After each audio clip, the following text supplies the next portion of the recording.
From Hollywood, it's time now for Johnny Dollar. This is Joe McNabb, Johnny. Tri-Eastern Indemnity. Oh, hi, Joe. What's up? The Star of Capetown. Star of Capetown. Constellation, celebrity, or ship? Wrong 3 times. The Star of Capetown is a diamond about the size of a jumbo olive. Oh, sounds like it'd make a nice ornament for a martini. Except I'm strictly a lemon peel man. Now, this is serious, Johnny. I'd like you to take a look at it. Now, what's so interesting about it except it's probably worth $100,000? Make it 150. That's what we've insured it for. Oh? Got quite a history to it. 3 men we know of have been killed over it in the last 50 years. This stone I'd like to see. Where is it? Name of the stone, Johnny. Star of Cape... Hey, wait a minute. In Cape Town, South Africa? That's right. Interested? I'll be right over.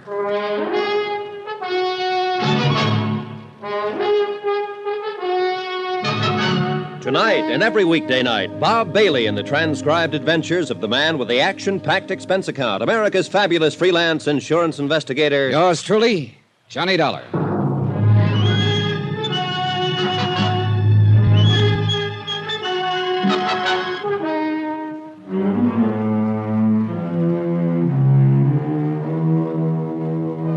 Expense account submitted by Special Investigator Johnny Dollar to Tri-Eastern Indemnity Associates, Home Office. Following is an accounting of expenses incurred during my investigation of the Star of Capetown matter. Expense account item 1, $1.50 cab fare from my apartment to the office of Tri-Eastern Indemnity Associates. Joe McNabb was waiting for me. Sit down, Johnny. Thanks. So what about the Star of Capetown? Sounds interesting. You're interested, we're worried. What about it? Ever hear of Andrew Lanning Forbes III? Forbes. Seems to me I've seen his picture in the papers a couple of times. International playboy type, isn't he? That's the one. He owns the Star of Capetown now, inherited the stone after the recent death of his aunt. So? Johnny, like I told you, we've got that diamond insured for $150,000. But Forbes treats it like it was a 10-cent store hunk of costume jewelry. What do you mean? He carts it from place to place wherever he goes. Paris, Rome, the Riviera, you name it, he's been there. And so has the Star of Capetown. Ooh, you mean that Oh, he keeps it in hotel safes, stuff like that, but that isn't good enough. We want him to put it in permanent custody somewhere. Yeah, I see your point. But he won't seem to listen to reason. And right now, it's a particularly bad period for us. How come? Forbes seems to be in one of his party-giving moods. He has them every once in a while. About 3 weeks at a time, a big party every night wherever he happens to be. Then he quiets down for a month or 2. Yeah, probably resting up. But how come he's in Cape Town now? Who knows? Who knows why he goes anywhere he does? Oh, brother, sounds like a real character. Yeah, but what we want you to do is to talk him out of being a character long enough to put that diamond in a safe place and to keep an eye on it until he does.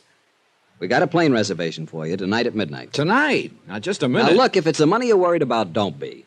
This means a lot to us. We're willing to pay accordingly.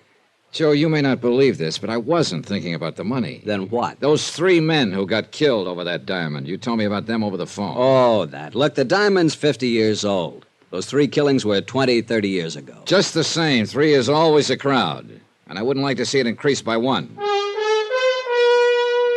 Expense account item 2, $360 cab fare to my apartment to pack and then to the airport, where Joe McNabb met me and told me 3 tired jokes in 2 minutes in a very subtle attempt to keep my mind off the 3 dead men as he gently steered me to the plane. Item 3, plane fare to Cape Town, South Africa.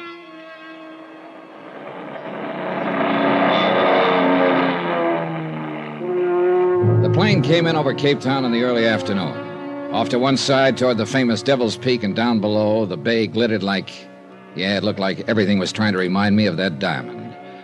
As if I could forget a stone worthy of $150,000 in the lives of 3 people. Item 5, cab fare to the residence of Andrew Lanning Forbes III. He'd rented a mansion on the side of a hill.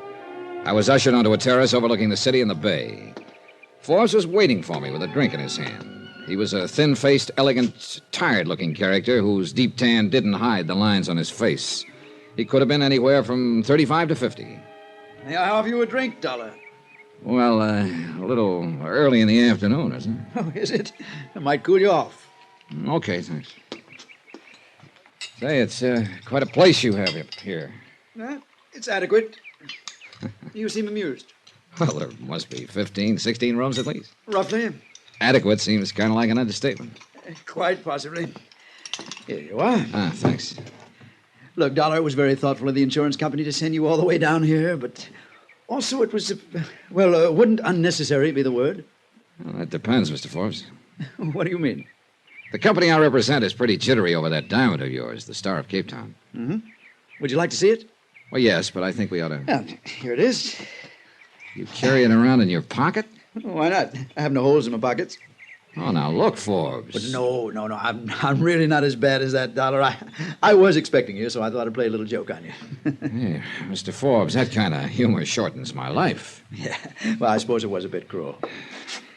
Well, there it is. What do you think of it? McNabb said it was the size of a jumbo olive. Looks more like a golf ball to me. Quite vulgar, isn't it? Oh, what a cutting job they did on it. Phew, beautiful. Well, there must be 1,000 facets. Yeah, all of them glittering, all of them cold, all of them surfers. Rather like life, don't you think?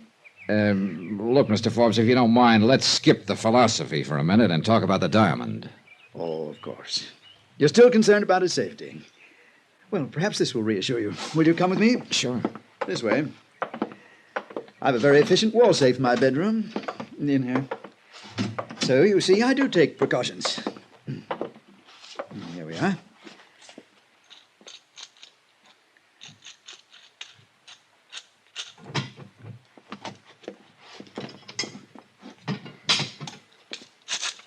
There. Are you reassured now? No. Your bedroom opens off the terrace. It'd be too easy for somebody to get at that safe. Very well, Mr. Dollar. After tonight, I shall place the diamond in a bank vault. That's the best news I've had all day. Yes. Tonight's party will be my last for a while. Party? For Agatha. Who's Agatha? Oh, she's my elder sister.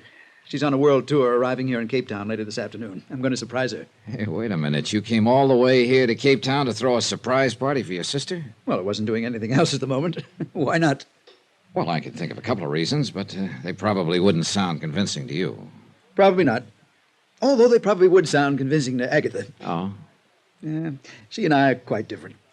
Half the time she worries about me, and the other half the time she disapproves of me. She considers it quite beneath the dignity of the Forbes name for me to go popping around from place to place like this. I see. She's quite devoted to the cause of the Forbes name.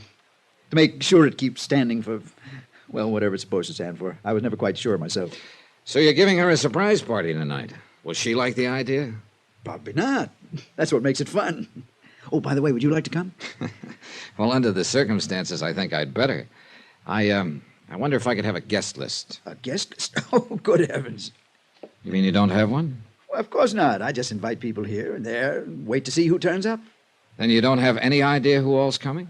Absolutely not. Donna, that's the only thing that makes these parties worthwhile. Oh, great. A character with a quaint habit of carrying his diamond in his pocket, throwing a party where he didn't know who was coming. This was a situation not calculated to help my peace of mind, believe me. Forbes had his driver take me back to town. I stopped along the way at police headquarters and talked to Lieutenant Van Tile, who agreed to furnish a man to help me keep an eye on the party. Expense account item 6, cab fare back out to Forbes' house that evening for the party. I thought I was getting there early, but there were already quite a few people about. A stocky bartender shoved a drink in my hand as I walked in, and I took a look around. Quite a brawl. Then I spotted a girl with honey-colored hair and a green dress that matched her eyes. Well, it was as good a place to start as any. Hi. Hi.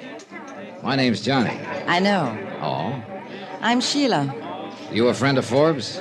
My, you are new around here, aren't you? What do you mean? You'll find me at most of Andy's parties. He arranges my transportation. Let's see. Do you? What's your excuse for being here in this gay, mad throng? You an old friend, too? Matter of fact, no. I just met him this afternoon, and he invited me to come. That's par for the course. Ah, here you are. Oh, Forbes. I'm glad you two have gotten acquainted. Enjoying yourself, Sheila? Delirious. Oh, isn't she wonderful, Johnny? She's always so gracefully bored. You see, Johnny, I perform quite a useful function around here. I'm always good for laughs. Yeah. Well, is your sister enjoying the party, Forbes? Agatha? Why, of course not. Haven't you met her yet, John? No, I haven't. Oh, she's over by the window. The thin, aristocratic, tired-looking lady. Oh, yeah. Yeah, I see what you mean. Well, that's her look of disdain. She thoroughly disapproves of this whole party, and of me, of course. And of me. Come along, Johnny. I'd like you to meet Agatha. Oh, you're taking a chance. She'd probably disapprove of me, too. Oh, no. You look like the respectable type. Thanks, I guess. She'd thoroughly approve. I seem to have another guest arriving. Would you two excuse me? I'll introduce you to Agatha later, Johnny. Yeah, sure. The perfect host. When he wants to be. Oh. Who's the new arrival? Her name is Helen. Andy met her a day or two ago. Well, I'll say this for her. Yes. Isn't she? Sorry. Don't be. I'm used to it. You know something, Sheila? I don't get you. Oh, I'm not so hard to figure out, Johnny. I think you are. You don't like these parties any more than Agatha. Oh, now watch it, Johnny. You start comparing me to her, and she's going to disapprove of you. Okay, but I still don't get it. You don't like the parties or Forbes' other friends, yet you keep... Tagging along. Yeah, I've got a perfect attendance record. Why? Well, I guess there's one obvious reason, but that would sound real corny. Maybe not. So let's just say that after you've been riding the merry-go-round long enough, standing on solid ground doesn't seem normal. Oh? Well, maybe if you keep riding that merry-go-round, you'll grab the brass ring someday. Don't bet on it. Sheila drifted over to the bar, where she sat quietly drinking the rest of the evening. I somehow felt sorry for her, but I knew she'd bought her own ticket to the merry-go-round, at least for the first ride. I looked over at Forbes and started sweating. He was showing the diamond off to the party. But before I could get to him, Agatha did. She must have told him in dignified but firm tones to put the ice on ice. He laughed and took it back to his room, so I relaxed. The party dragged on. Agatha managed to look frigidly pained the rest of the evening, but Forbes was obviously enjoying himself with Helen. They danced, then went out on the terrace. Sheila turned her back and concentrated on her drink. Finally, I went over to the bar. Sorry, Johnny. Looks like the bartender's gone home. And that's probably a good idea. Good night. She headed carefully for the door and went out. Then I realized I hadn't seen Forbes for 10 or 15 minutes. I went out on the terrace. Nobody in sight. I walked to Forbes' bedroom door. Mr. Forbes? Forbes? No answer. One lamp was lit. Forbes was on the floor. The knife had gone in low under his ribs. He probably hadn't made a sound. Nearby was the case in which he kept the Star of Capetown. It was open and empty.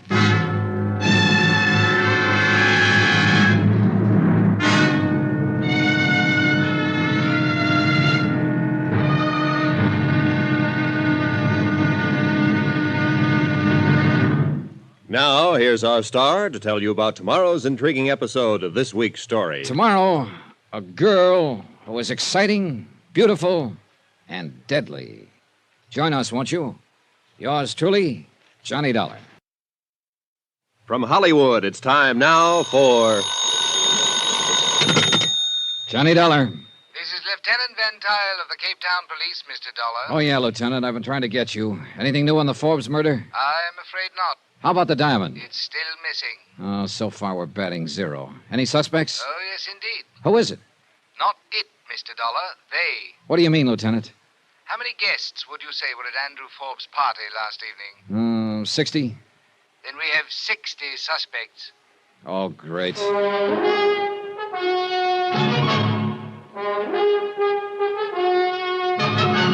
Tonight, and every weekday night, Bob Bailey in the transcribed adventures of the man with the action-packed expense account, America's fabulous freelance insurance investigator. Yours truly, Johnny Dollar.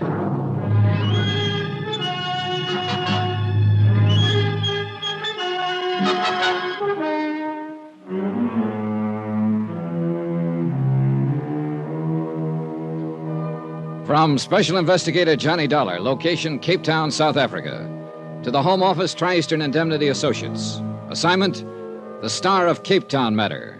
Expense account continued. Item 7, cab fare from my hotel to police headquarters. So far on this job, I'd been a big, brilliant nothing. I figured Lieutenant Van Tile of the Cape Town Police might be able to supply a few answers. But as it turned out, all he had on his mind was questions. Now, Mr. Dollar, suppose you sit down and explain your connection with this affair. Sure, Lieutenant. I can make it short, if not sweet.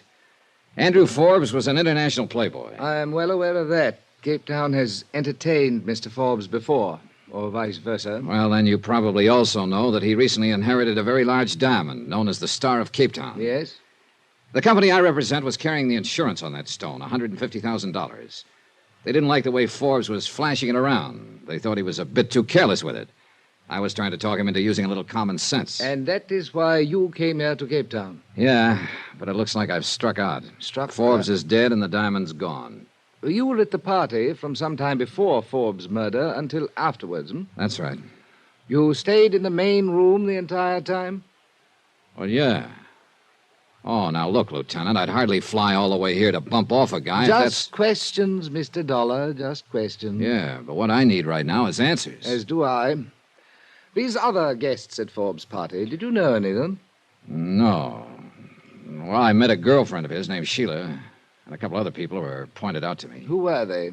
Oh, Forbes' older sister, Agatha, for one. A real aristocratic type. You can cross her off your list. Oh? Yeah, she disapproved of Forbes, all right, but not to the extent of sticking a knife in him, I'm pretty sure. It would have been beneath her dignity, if nothing else. Besides, she didn't leave the main room during the party either. Then there was Helen. Helen who? Well, I never did find out her last name.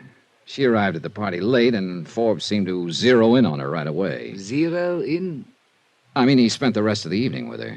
They danced for a while, then they went out on the terrace, and...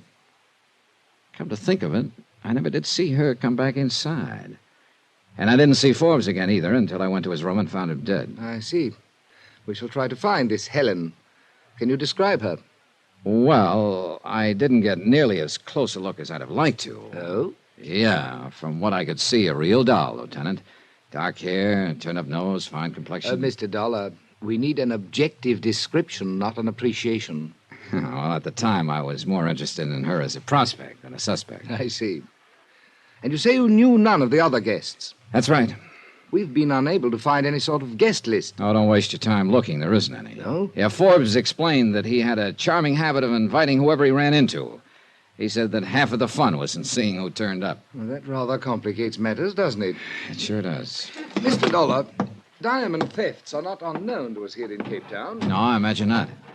Here are some photos of known jewel thieves. Mugshots, huh? Please see if you recognize any of these people as having been at the party. Well, it'd be a little hard to remember. You know, people were drifting in and out all evening, and there was... Wait a minute. Who's this guy? That is Julio Biak, a jewel thief. Do you recognize him? Starkey guy. Sort of looks familiar, but I can't seem to place him. Could he have been at the party? Oh, it's possible, but I can't be sure. Perhaps it will come to you later. I hope something comes to me sooner or later. That diamond, for instance. But at this point, I had to admit it didn't look very likely. One murder, 60 suspects. You get better odds than that on a roulette wheel. I left headquarters and decided to walk around a little, see if I could coax up some kind of ideas to my next step. I went down to the waterfront and looked around. Nice view, no ideas. Then, as I was walking along a narrow, deserted street, I realized I had company. The shadow from the top of the building next to me ran along the middle of the street, and I could see a silhouette. I stopped. So did the shadow on top of the building. I started up again. So did the shadow.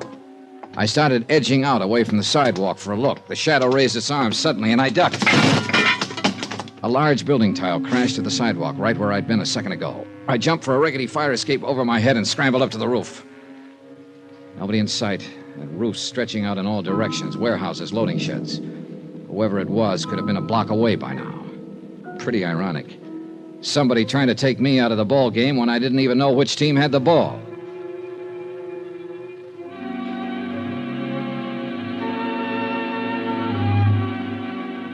I went back to my hotel room. 2 steps inside, I stopped cold. I'd caught a whiff of what smelled like a pretty expensive perfume. It certainly wasn't my shaving lotion. Hello, Johnny. Wow. Sheila. Yeah. Yeah, I remember now. You were wearing that perfume at the party last night. I've been waiting for you. Let's talk. Uh-huh. Any particular subject? Last night? What happened, Johnny? Don't give me that. You were there, too. You remember. I left before it happened, I think. What do you mean, you think? Guess I had a few too many last night. I don't remember some of it. No? You were making pretty good sense when I was talking to you. Well, after that, I mean. And you were with it enough to react when Forbes and Helen went out on the terrace together. Don't, Johnny. Did you do it? Oh, well, now that's a switch. I'm not kidding, Johnny. You went to his room. There's only one way you'd know that, Sheila. You were outside somewhere watching. Yes. After I left, I went around and back. And? Pretty soon, Helen came out of his room. She was carrying something. Oh, what? Don't worry, it wasn't the diamond. I was close enough to see it. Even if I hadn't been, I guess I'd have known. What do you mean? It was a small bottle of perfume. That was always the first step. Perfume. And always the same kind. Oh, that kind you're wearing. Yes. It's got a great name. Forever. What happened then? I walked around the garden a few minutes, trying to decide whether to have it out with Andy once and for all. I started back toward the terrace, then I saw you heading for his room, so I left. I said, don't, Johnny. If I'd done it, would I have told you I was out in the garden? You would if you were afraid somebody'd seen you there and would tell me about it. Oh?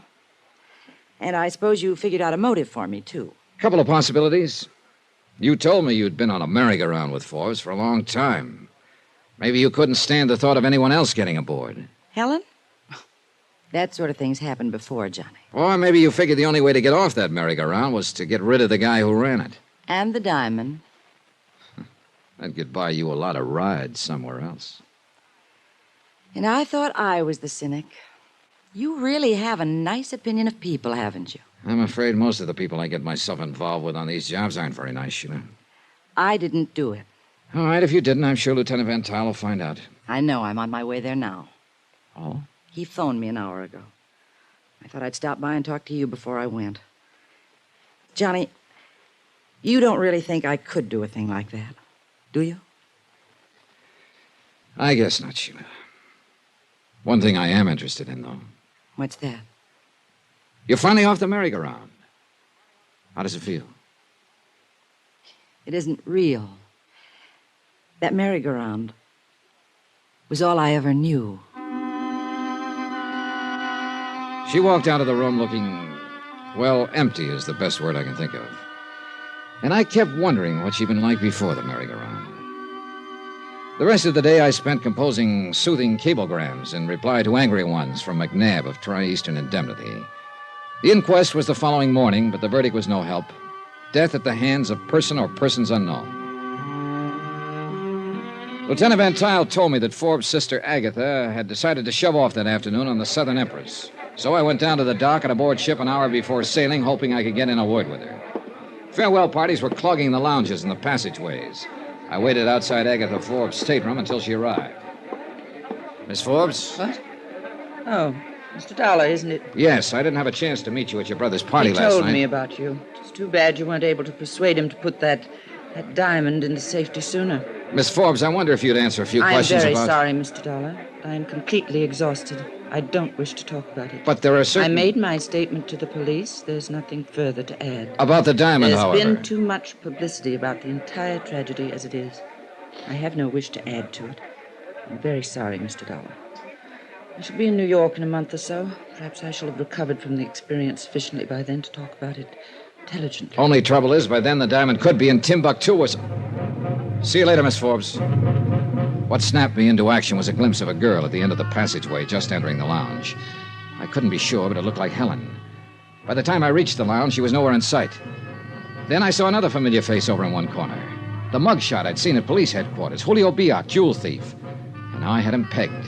He'd been the stocky bartender at Forbes' party, the guy who disappeared just before the murder. He spotted me and ducked into a passageway. I went after him. He turned a corner, and that was his mistake, blind alley. So I closed in on him. We circled. Now, I was at the blind end, and that was my mistake because suddenly there was a knife in his hand. He held it low like an expert. Now, Mr. Dollar. Oh, you must have a trunk full of knives, Julio. All I need is one. Just like the one you slipped into Forbes, huh? And you! He lunged at me. I ducked to one side and kicked at the knife. He whirled and dove, but now I had it.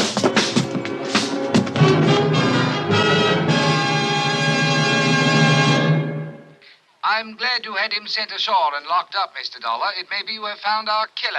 But not the diamond, Lieutenant. It was not on him, eh? Nowhere. And that can mean just one thing. Either Julio is working with somebody who's sailing on the Southern Empress, or he's after somebody aboard who has the diamond. In that case, Mr. Dollar... In that case, the Southern Empress is going to have another passenger, me.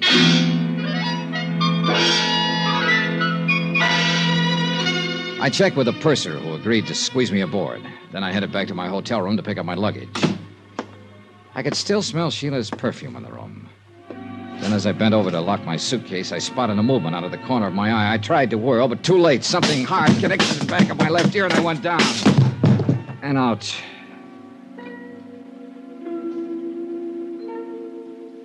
I don't know how long it was before I came to. The room was swimming, but I managed to get to the window and looked out. Then I realized somebody had voted me the man they'd least like to take a cruise with. The Southern Empress was underway and steaming out of the harbor.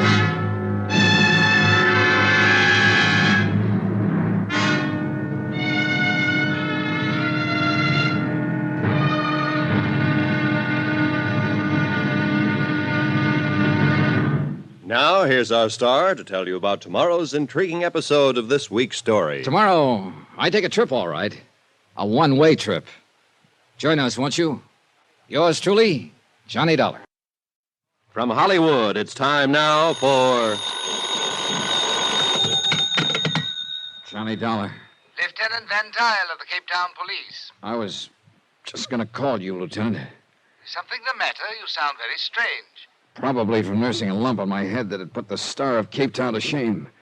I don't understand. You found the diamond? No, to put it politely, somebody slugged me here in my room a while ago. Why? To keep me from sailing on the Southern Empress. She just shoved off, and I've got a strong hunch that diamond is aboard. That bears out what we've learned from Julio Biak. Did he confess to Forbes' murder? No, but we're fairly certain he's involved. However, he swears he does not have the diamond. Either he passed it to somebody aboard the Southern Empress, or he was chasing whoever's got it. Lieutenant, I've got to get on that ship. You say it is now on the way? And out of the harbor. You wouldn't happen to have a stray helicopter around, would you? I can make arrangements for one with the military. Can you be at the airfield in 15 minutes? Make it 10.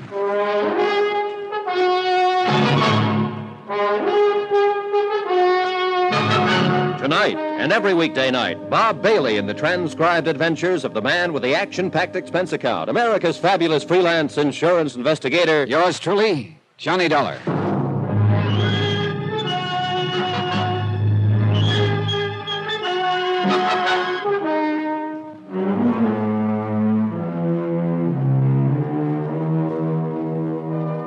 From Special Investigator Johnny Dollar, location Cape Town, South Africa, to the Home Office, Tri-Eastern Indemnity Associates. Assignment, the Star of Cape Town matter. Expense account continued. Item 8, cab fare to the airfield, where the helicopter was waiting for me.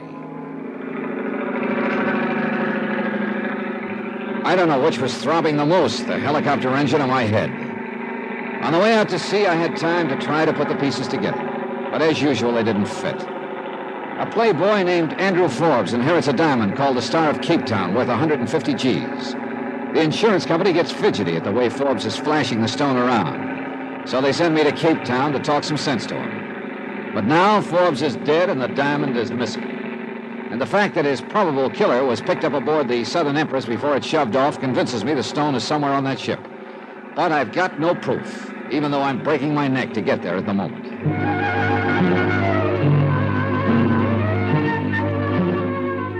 We picked up the Southern Empress about 20 miles out at sea, and the helicopter pilot set me down on deck at the stern. A crowd of passengers had gathered, but I didn't see Forbes' sister Agatha, nor Helen, the girl who'd spent so much time with him the night he was killed. I got me a room, then headed for Agatha Forbes' stateroom. As I stood at the door, I caught a whiff of Forbes' favorite perfume, Forever, the kind Sheila had worn. Yes, what? Wow. It's Helen, isn't it? I don't think we've met, Mr. Dollar, Johnny Dollar. No, we haven't met officially, but we were both at Forbes' party the other night. You wish to speak with Miss Forbes? And you too, Helen. Who is it, Helen? Mr. Dollar. I'll be in my stateroom if you want me, Miss Forbes. Well, Very well, my dear. Just a minute, Helen. Well, Mr. Dollar, I must say you are a persistent person. On my job, I have to be, Miss Forbes. Well, as long as you're here, you might as well sit down. Thanks. I still would rather not talk about what's happened. I can certainly understand that. But if I can throw any light on it, which I doubt very much, then I suppose it's my duty to. One thing I must ask, however. What is it? that there be as little additional publicity as possible. Forbes' name has been dragged through the dirt enough as it is. I'll do my best. Very well. What is it you want to know? Well, several things. First, do you think your brother could have been killed for a motive other than the diamond? Why, I hadn't thought of that. After all, you must admit that a diamond like the Star of Capetown would be motive enough to the kind of people my brother thought it amusing to consort with. Yeah, you're probably right. But I'm trying to cover all the possibilities. How about your brother's friend Sheila, for instance? I prefer not to discuss her. But do you think she could have done it? I don't know. I'm afraid I wouldn't put anything past her. All right, another thing, Miss Forbes. I was pretty surprised to find Helen here in your stateroom when I knocked. Why? I didn't know you knew her. I have engaged Helen as my traveling companion. Oh?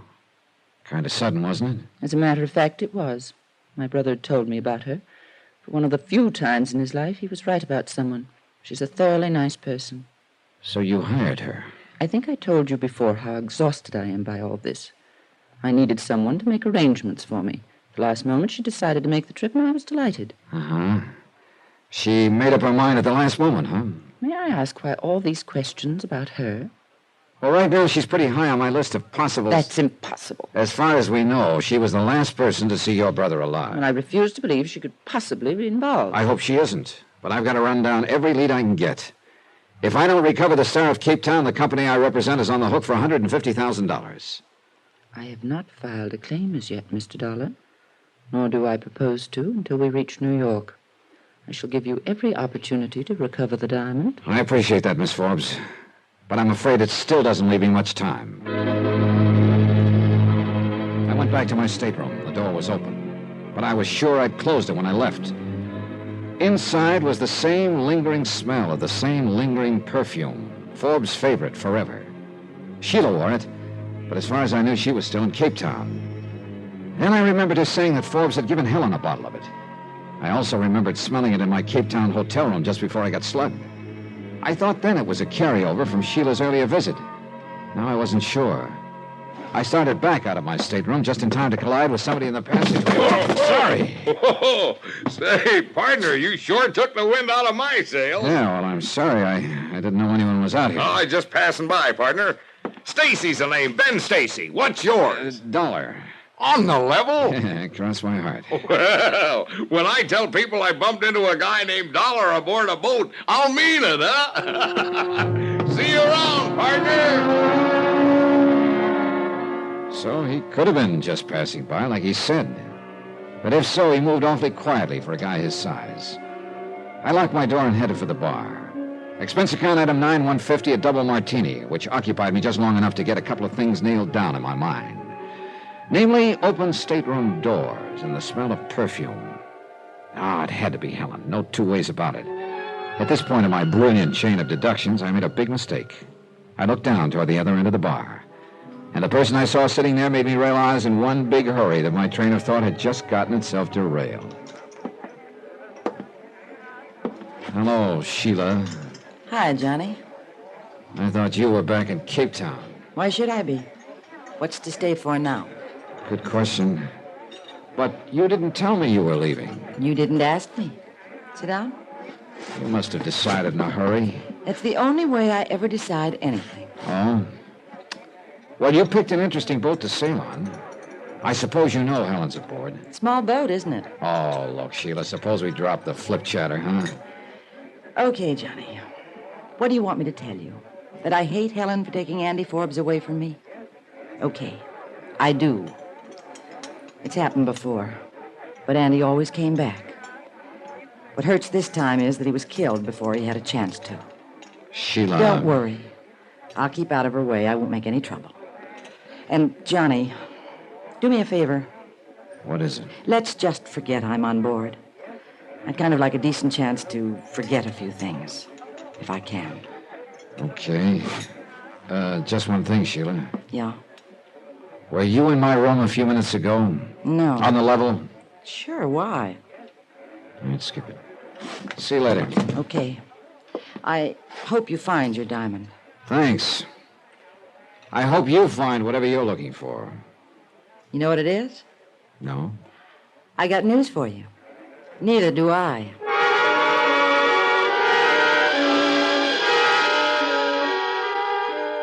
Well, one thing was clear anyway. If Sheila hadn't been in my stateroom, then the perfume I'd smelled must have belonged to Helen. She seemed to be getting higher on my list all the time. I had to have a talk with her, but by the looks of things, that wasn't going to be easy. She was doing a pretty good job of avoiding me. About half an hour later, though, I spotted her topside in a deck chair with Agatha Forbes. Next to them was my old buddy from the wide open spaces. Why, some of the things we got out west you just wouldn't believe. I am certain we wouldn't. I've never been there, but Oh. Hi, everybody. Well, sir, if it isn't Mr. Dollar himself. Now, I ask you ladies, if that isn't just about the most colorful name a fella Good can have. afternoon, Yes, sir. Mr. Dollar. Hope you're a little more rested, Miss Forbes. Thank you, I am. And Helen, I'm glad Miss to see Forbes, I wonder if you'd excuse me. Why, certainly, my dear. I'm afraid I have a headache. Why don't you go lie down for a while? Thanks, I think I will. Well, now, that's kind of a chilly reception, partner. Looks like the little lady doesn't like you much. Oh, well, you can't win 'em all. Yeah, thanks. I'm sure Helen's simply tired, Mr. Dollar.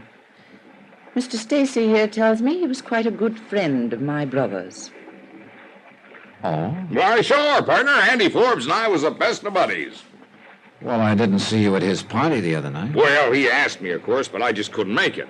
I tell you, though, dogged if I wouldn't have been there if I'd have known it was going to be old Andy's last party. Oh, excuse me, ma'am.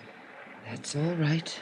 How long had you known Forbes, Mr. Stacy? Years, Dollar, years. Old Andy and me was always bumping into each other in the darndest places. Cairo, Paris, Copenhagen. I tell you, it was always a barrel of laughs when we got together. I'll bet. Why, I'll never forget one night in little old Dakar. We're going to be in Dakar in a couple of days, aren't we? I believe so. Oh, yeah. I suppose everybody will be going ashore for You the day. bet. Well, you don't want to miss Dakar. Why, I can show you some places you just wouldn't believe. Oh, yeah, sure. I tell you what, why don't we get up a little party and... Mr. Stacy, it sounds very pleasant, but I'm afraid you'll have to excuse me. I'm not quite in the mood for sightseeing. Oh, I understand. Sure enough, Miss Forbes. Well, Dollar, how about you? We'll see. Yeah. Well, anybody care to join me for a walk around the deck? No, thanks. I gotta keep up my appetite, you know. See you later. But don't you forget about Dakar. It'll be a ball. Yeah, it'll be a barrel of fun. Miss Forbes, Yes? did your brother ever mention this character Stacy to you? No. Of course, Andrew had many strange friends that he didn't mention to me. Yeah, I'm sure he did. I went back to my stateroom. This time the door was closed and there was no odor of perfume. But when I went in, I saw that I'd had a visitor again, and this time he or she had been much more thorough. The room was torn apart from one end to the other. I sat down, tired and beat. I thought of that building tile somebody tried to drop on me in Capetown and the bang on the head I'd collected in my hotel room.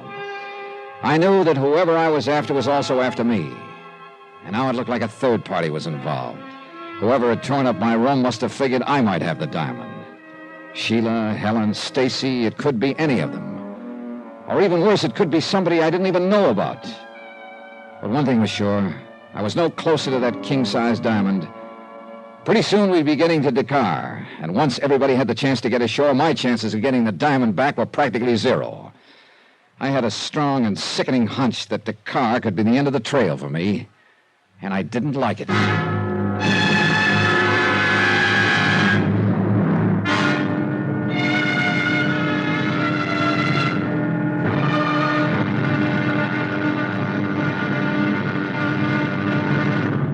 Now, here's our star to tell you about tomorrow's episode of this week's story. Tomorrow, my one good lead jumps ship the hard way. Join us, won't you? Yours truly, Johnny Dollar. From Hollywood, it's time now for... Johnny Dollar. This is the purser, Mr. Dollar. Oh, I was just about to call you. Oh? Better send a steward to my stateroom to put it back together. What happened? Somebody just tore it apart. But why? Oh, looking for something, I guess. The diamond? But why would they think you'd have it? Well, somebody's got me pegged wrong. But what's on your mind? A cablegram was sent to Capetown about an hour ago, addressed to Julio Biak. Julio? Yes, isn't he the man who's being held on suspicion of murdering Andrew Forbes? Yeah, but the news hasn't been released, and... Obviously, whoever sent the cablegram isn't aware of it. What did it say? Contact me usual place, Dakar. Who signed it? Well, the name was Corner. I checked the passenger list, but there's no such name. A steward delivered the message to the radio room. I've sent for him. He should be able to tell us who sent it. Nice work, Purser. Could be you just helped me wind up this case.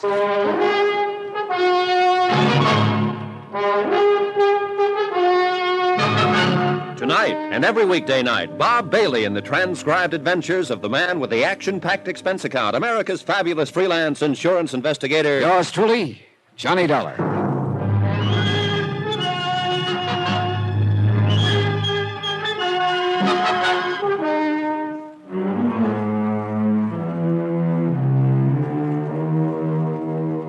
From Special Investigator Johnny Dollar, location at sea, en route Cape Town to Dakar.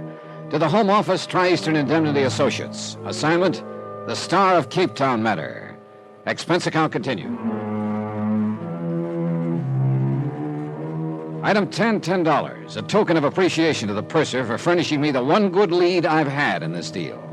A cablegram to Julio Biak, who is being held in Cape Town right now as Andrew Forbes' probable killer. But Forbes' diamond, the Star of Cape Town, $150,000 worth, was still missing. The cablegram indicated that Julio hadn't been working alone on the deal. Whoever sent it was aboard ship and either had the diamond or was looking for it. Before long, I'd know who that someone was. I started for the purser's office. Mr. Dollar. Huh? Oh, Helen. I'd like to talk to you. Well, now, that's a switch. What do you mean?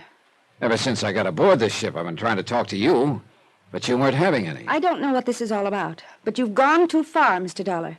Come again? Don't try to pretend. When I found my room all torn up just now, I Oh, realized... hey, wait a minute. Your room's been torn up, too? What do you mean by two? Mine got the same treatment a while ago. I don't understand. I thought it was you who... Look, Helen, I think you and I had better have a little talk right now. I steered her to the bar. Expense account item 11, $5, drinks. I still couldn't figure out which team she was playing on, but I had to find out, and this was the best way I could think of. May I have a cigarette, please? Oh, sure. Here.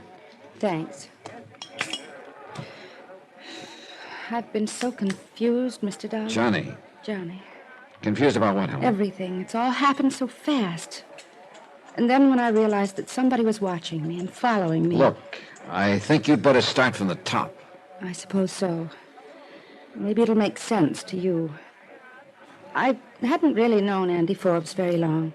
Longer than I had. That party he gave, it was so strange. All those people I didn't know. I mean, well, I guess it took me a little while to realize he was interested in quite a few people.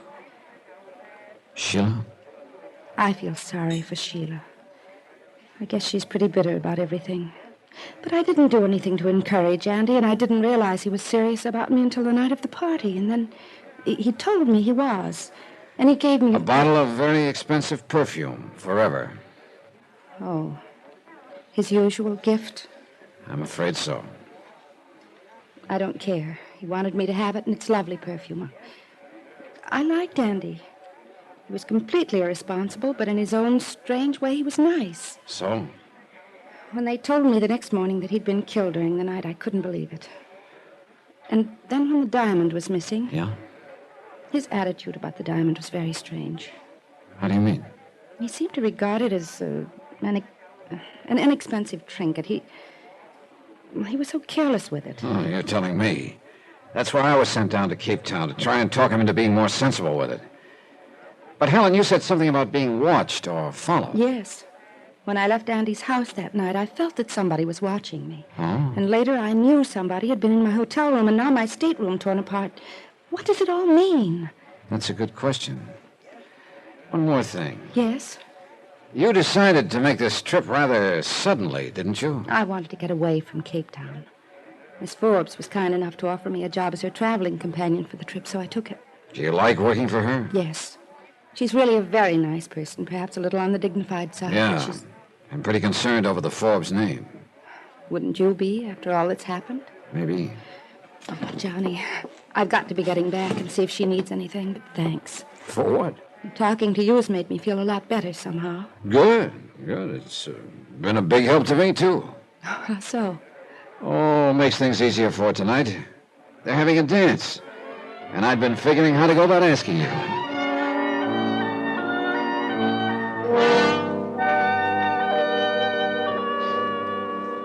No, dear, there isn't a thing I need at the moment. Then if you don't mind, I'll go to my stateroom and change. Of course, Helen. See you tonight, Johnny. Right. Well, you two seem to be getting along pretty well now.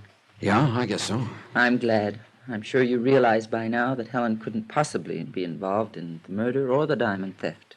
I hope not. You are a very suspicious man, Mr. Dollar. It's part of my job, Miss Forbes. I still don't have any idea who's got your brother's diamond, and if I don't find out before we get to Dakar tomorrow, the chances are I never will. I don't see how you can be so sure the Star of Capetown is aboard this ship. I wasn't sure until today. That cablegram convinced me. Cablegram? Yeah, it was addressed to Julio Biak in Capetown. Biak? Isn't he the one who's under arrest back there? That's right. He was posing as a bartender at your brother's party. We think he's the killer. But apparently whoever sent him the cablegram was working with him and doesn't know he's been arrested. Well, I hope you can clear it up, Mr. Dollar, so that all this publicity will die down. It's been terribly trying. Yes, I imagine it has. I know Helen's felt the strain, too. She's been so nervous lately. Oh, If what? No, I was just thinking. If only Andrew had met someone like Helen sooner, perhaps none of this would have happened. Maybe not. Had I known she was coming to the party, I don't suppose I'd have tried to talk Andrew out of giving it. She's been the one bright ray in all of this. Oh, if only. But regrets are so futile.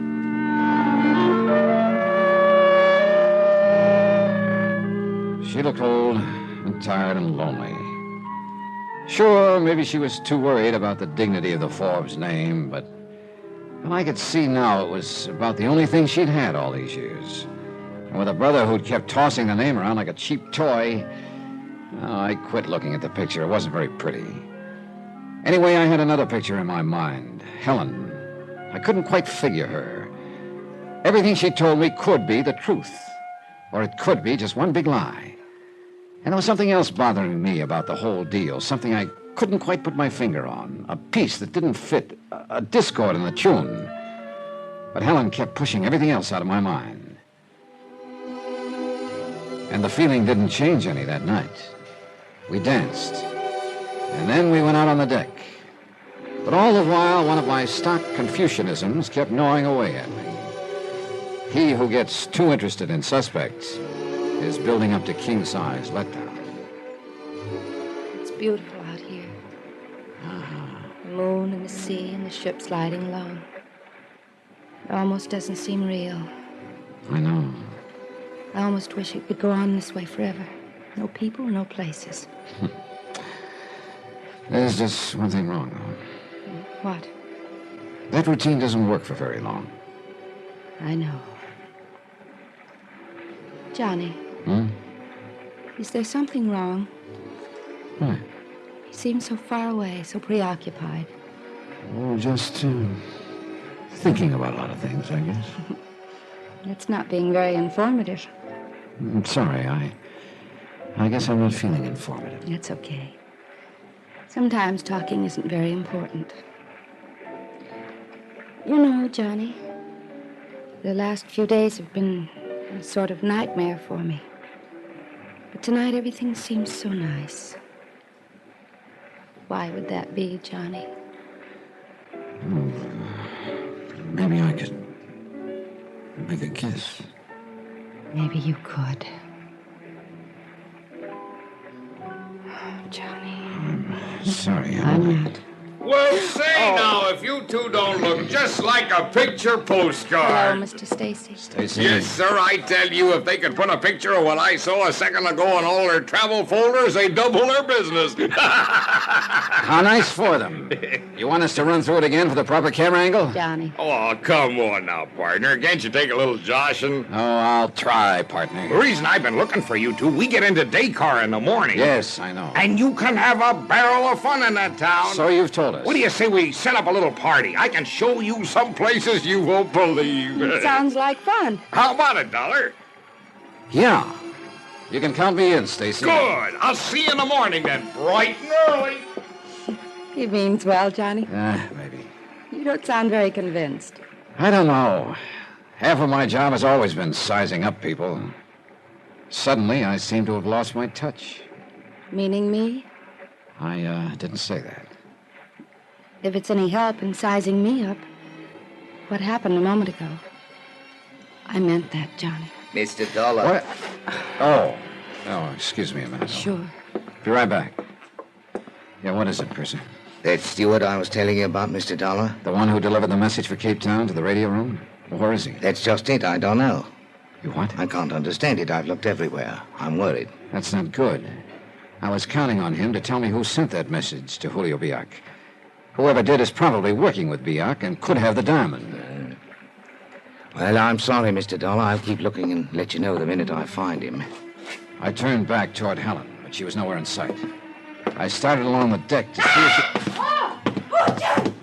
Johnny! What happened? What's the matter? I was walking along the deck.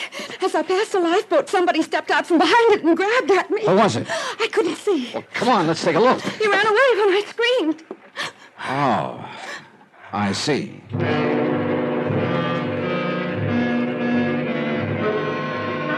So there I was again. Was she lying or telling the truth? I took her to her stateroom and told her to lock herself in for the night. Then I went back to deck and tried for the umpteenth time to put the pieces together. But I didn't have long. Suddenly everything was noise and confusion. Almost by the time I got to the stern, the ship was circling, lowering a boat.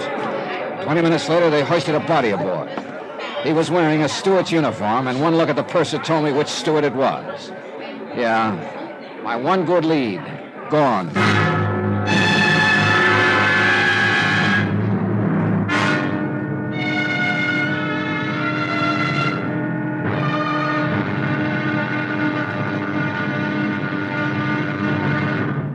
Now, here's our star to tell you about the final episode of this week's story. Tomorrow, I finally figure out the deal, only to find that my opponent is holding all the aces. Join us, won't you? Yours truly. From Hollywood, it's time now for... Johnny Dollar.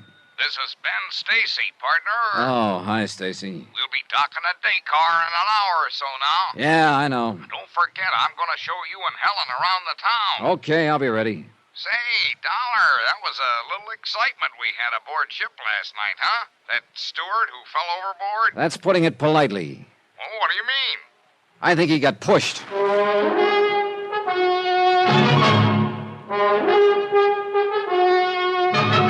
Tonight, and every weekday night, Bob Bailey in the transcribed adventures of the man with the action-packed expense account, America's fabulous freelance insurance investigator. Yours truly, Johnny Dollar.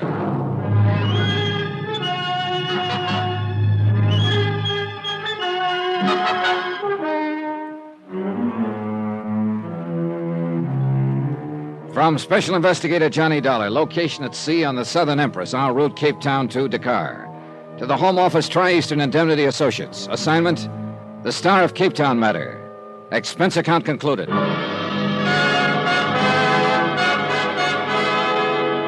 Item 12, 50 cents, room service on 2 aspirins. Right from the start, this whole deal had been a series of headaches. Headache 1, Andrew Forbes, international playboy and owner of the Star of Cape Town, insured for $150,000. Forbes was tossing that stone around like it was a cheap toy. He wound up murdered, the diamond missing.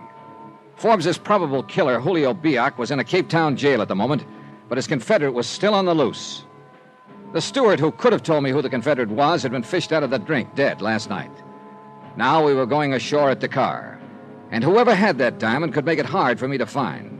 It could be Stacy, the boy from the wide open spaces. It could be Helen, traveling companion to Agatha Forbes. And I knew if it did turn out to be Helen, it'd leave me kind of sick inside. Worst of all, it could be somebody I didn't even know about. Hence the aspirin. Stacy had asked us to meet him at the gangway at 10 o'clock, but he was nowhere in sight when I showed up. Pretty soon, Helen and Agatha Forbes came along. Good morning, Johnny. Hi, Helen. Miss Forbes. Good morning, Mr. Dollar. Helen just told me about what happened last night. Somebody trying to seize her on deck.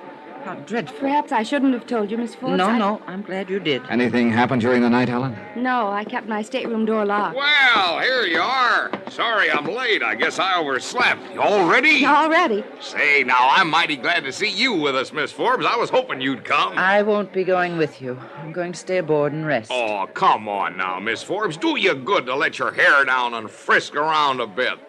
Really, Mr. Stacy, I assure you I don't feel like frisking around a bit. I'll see you when you get back. Say, now, I guess I put my foot in my mouth talking that way. Oh, well, I usually do anyway. It's sure big enough. Well, one thing I had to give Stacy credit for, he was a good guide. He threaded us through street after street in the native quarter of Dakar, narrow passageways crowded with people in stalls where native hawkers were peddling all sorts of merchandise. This is fascinating, isn't it? Well, like I told you, Helen, Dakar's quite a place. I love it. I wonder if it isn't about time we started back to the ship. Say, just a minute, Helen. I think there's a shop around here you'd be interested in. Silks, perfume, stuff like that. You interested? Sure. Well, let me get my bearings a minute. You need more perfume? Johnny, does it bother you that I still wear this perfume Andy Forbes gave me? If it does, I won't. Yeah, the shop I had in mind is right down the street. Come on. Stacy led us to the shop. Helen began trying on dresses and robes. This I didn't like. If she had the diamond, this was a golden opportunity to pass it along. But there wasn't much I could do about it. Then all of a sudden I realized that Stacy was nowhere in sight. I went outside and started along the street looking for him. Then I spotted a man following me, a native in a burnous. So I ducked down the next alley to shake him. But he didn't shake. Then I noticed that this was a blind alley.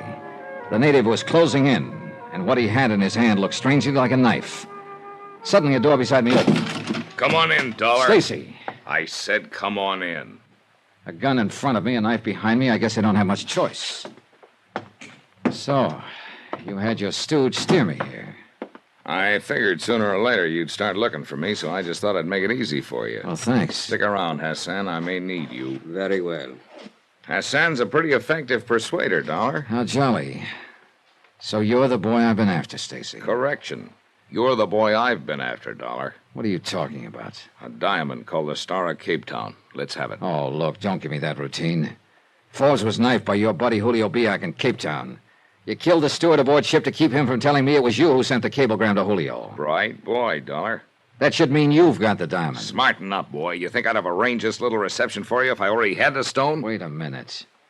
You're the one who was doing all the room searching aboard ship? I'm the one. Now let's have it. I don't have it, Stacy, and I don't know where it is. Oh, you got a real sense of humor, Dollar. So has Hassan. Why don't you show him, Hassan? Very well. Oh! Hey, look, this isn't going to do you any good. It's not going to do your face any good either, Hassan. Hey, look, you... Don't try it, Dollar. I guarantee you'll get yourself shot. Now, look. So you're a nice, brave boy, but you're being foolish. It's no good trying to snow me. I got it all figured out. Just what have you got all figured out? It isn't in her stateroom. It isn't in yours. I searched them both again this morning before we came ashore. That's why I was late. You're talking about Helen? Who else? That's why I steered her to that shop to try on dresses. The little lady who owns it is a friend of mine. She'd have found the diamond if Helen was carrying it. Helen? Yeah, Helen. How do you know she had it? Process of elimination, buddy. She was the only one with Forbes before Julio got to him.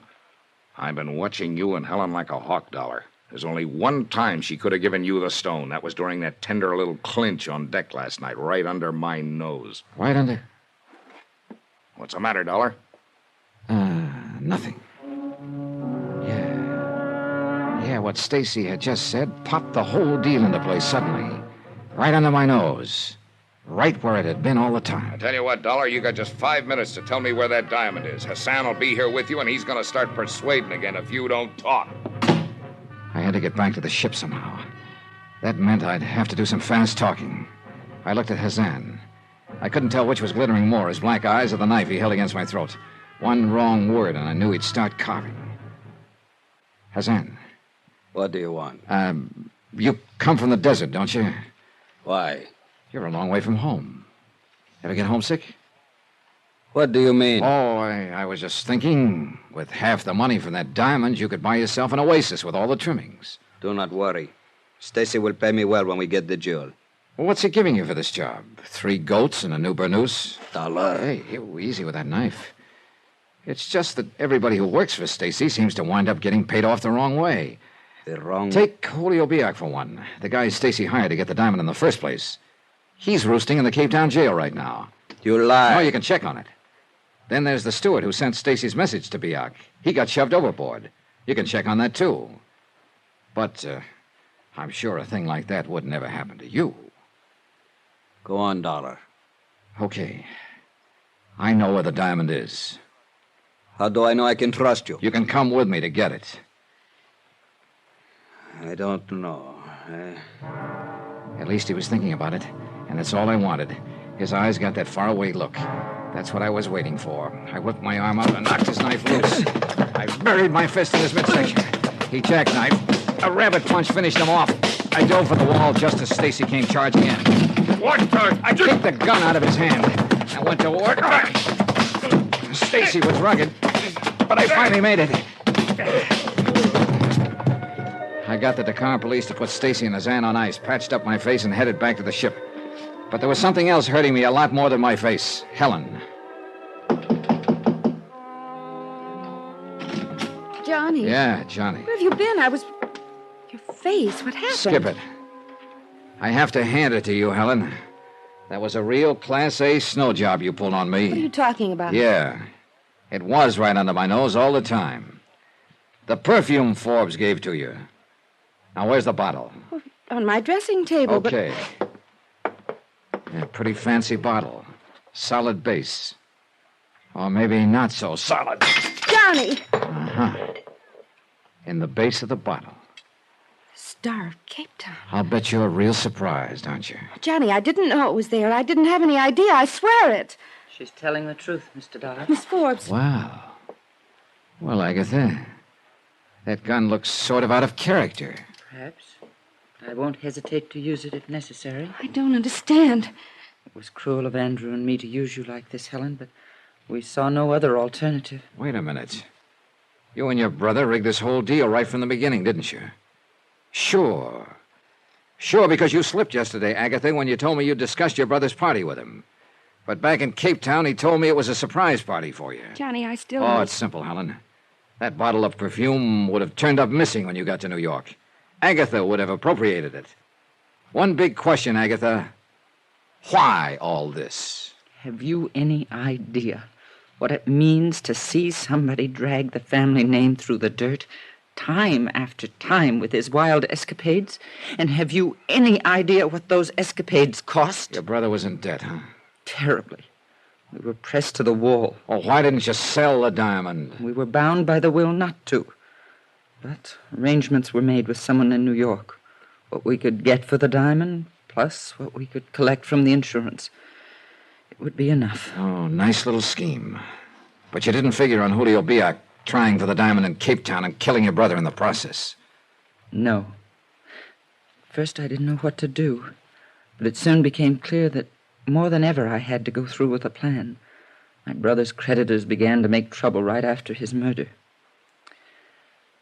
The diamond, please. Oh, now look. Don't you get it, Agatha? You're licked. What do you mean? You've done all this to protect the Forbes name. Of course. You failed. The story's out. No. It's known only to the two of you. How are you going to keep us from talking? I'll do whatever is necessary. Bribe us? Kill us? Sorry, neither one's going to work. Mr. Dollar, do not force me... You're trapped, Agatha. By the same thing that got you into all this, the Forbes name. Are you going to brand it with murder? No. No, I don't think you are. I don't think you could. I don't know. Please, Mr. Dollar. I'll take the gun, Agatha. Thanks. Oh, Johnny. It's okay, Helen. I guess I have failed, haven't I? All the way. Expense account item 13, $375.50. Transportation and incidentals from Dakar home. Expense account total, $1,283.60. I turned the diamond over to the authorities for safekeeping, and Agatha Forbes to face charges of fraud.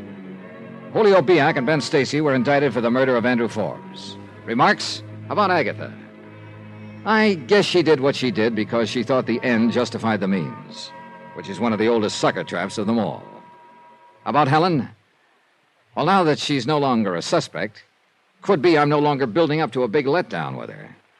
At least it hasn't come yet, and I'm still waiting. And the waiting is real pleasant. Yours truly, Johnny Dollar.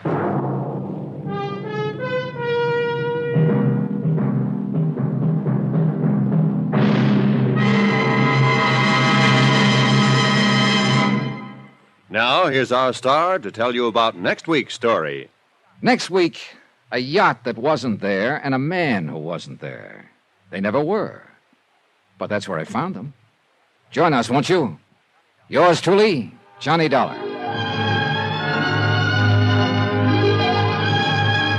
Yours truly, Johnny Dollar, starring Bob Bailey, is transcribed in Hollywood. It is written by Robert Reif and produced and directed by Jack Johnstone.